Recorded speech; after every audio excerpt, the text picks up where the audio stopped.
बाळा, 20 मार्च हा माझा प्रगट दिन आहे. हा दिवस अत्यंत पवित्र आहे. या दिवशी भक्ताने श्रद्धेने केलेली छोटीशी सेवा देखील व्यर्थ जात नाही.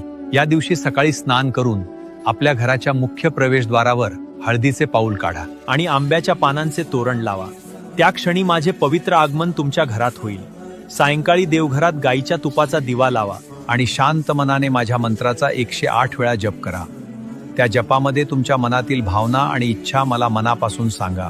शक्य असेल तर त्या दिवशी एखाद्या गरीबाला अन्नदान करा. सेवेमध्ये मोठेपणा नसतो, पण त्यामागची भावना मोठी असते. जिथे श्रद्धा, सेवा आणि नामस्मरण असते, तिथे अडथळे आपोआप दूर होतात.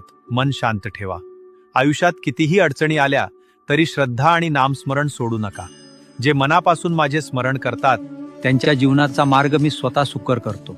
भिवू नकोस, मी तुझ्या पाठीशी आहे. फक्त श्री स्वामी समर्थ नामाचा जप करत राहा आणि ही व्हिडिओ माझ्या भक्तापर्यंत नक्की पोहोचवा.